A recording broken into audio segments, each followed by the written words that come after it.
Welcome back, man. Thanks for having me. Great to be here. It's an honor to have you.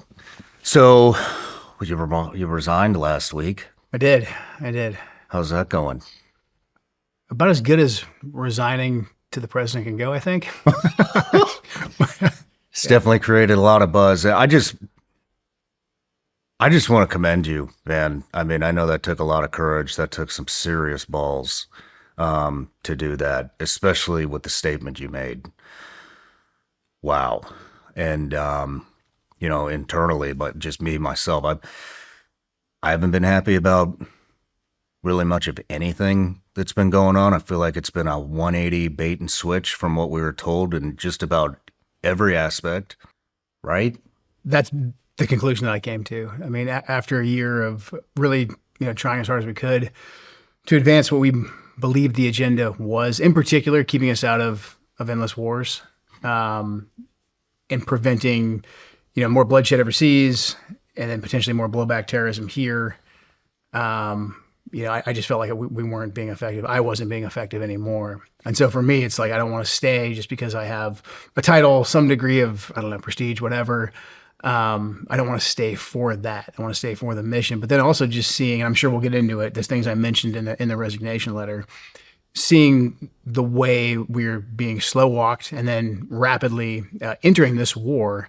I had to say something about it. I couldn't be a part of it once the coffin started coming back from Dover, from overseas to Dover. I just couldn't be a part of it just based on all the experiences I had had previously. Because I'd said to myself years ago, if I was ever in a position to prevent us from getting involved in a quagmire, I wouldn't be quiet about it. I would say something about it. And so that weighed heavily on me. But then I truly believe, like I said in the letter, that the way that the president was influenced by the media, but then also by Israeli government officials, and the way that decision-making took place in a compartmentalized environment, compartmentalized in the sense that the president didn't have much in terms of people giving him alternative viewpoints, that our country was in a bad spot. And the most effective thing that I could do was resign publicly. You're getting a ton of hate and you're being attacked. The FBI's coming after you. You've been accused of leaking. You've been accused of all kinds of stuff. It's ridiculous in my mind. But, I think the one thing that you've been accused of the most is people are pissed that you called Israel out. Mm-hmm. They're really, really upset. Yeah. And they make it sound like there's zero justification for that. But I have a couple of things right here that I want to read off. I mean, you're saying that the administration, president himself, was influenced to strike Iran for Israel's benefit. I mean, Rubio said that we hit them because Israel was going to hit them first.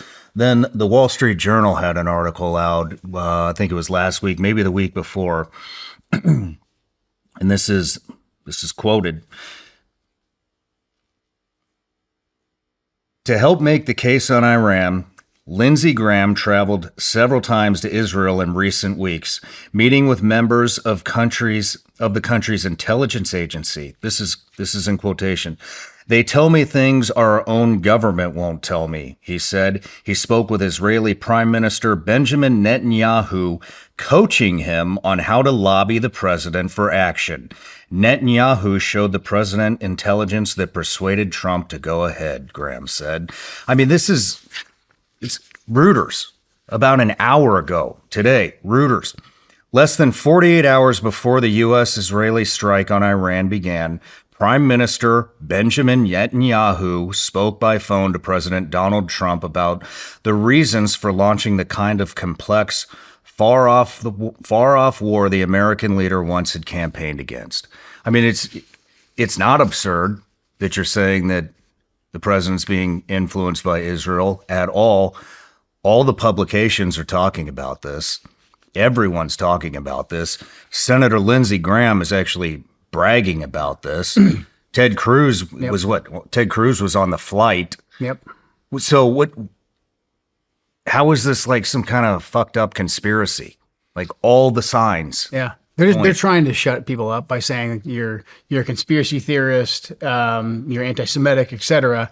But yet they will come out and they will say we had to attack Iran because Israel was going to attack Iran. I mean, Secretary of State Rubio said that, the president said it, many others have as well. So it's right there up in our face. And so again, for me, it was just something that I couldn't. I felt like I couldn't influence anymore from the inside, and I could no longer be a part of. But it's insane. I mean, and even if, do you know Israel spent $6.4 billion on this war since March? You know how much the U.S. has spent? Approximately 18 to 25 billion, with another request for another 200 billion from Congress. Yeah. Now, why the fuck are we the ones floating the bill for this? Because that's the way it is every time. The Israelis will have their objectives. They will convince senior American officials that this is also their objectives. And if the Americans don't agree, then the Israelis will set off a series of actions that make us react. And the next thing you know, we're having to contribute our blood and our treasure.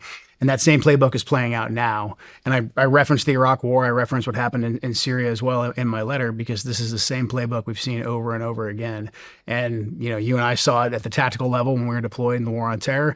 And then now I saw it at pretty senior levels take place over the course of the last year. We're going to get into all this. I want to start by reading President Trump's statement today on Truth.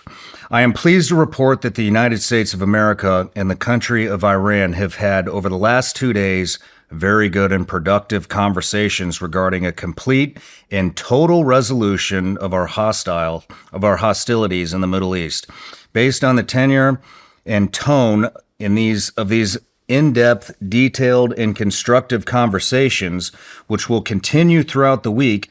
I have instructed the Department of War to postpone any and all military strikes against Iranian power plants and energy infrastructure for a 5-day period. Subject to this success of the ongoing meetings and discussions, thank you for your attention to this matter, President Donald J. Trump. Do you know what Iran's response is to this? I've seen some of it. They immediately responded. And, you know, I would love to believe our president and our administration, but just like we talked about at the very beginning, everything that has come out has been a bait and switch, complete 180 fucking lie. This is what Iran says.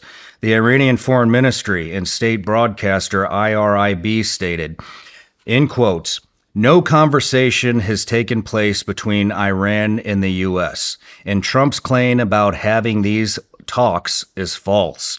They described it as psychological warfare intended to manipulate energy prices, markets, and buy him time." And a senior Iranian security official quoted,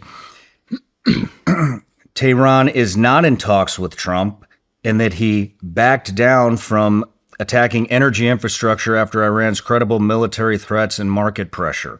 There has been and is not any negotiation underway." IRGC linked outlets and Iran's parliament speaker called reports of negotiations, in quotes, Trump's own words, fake news.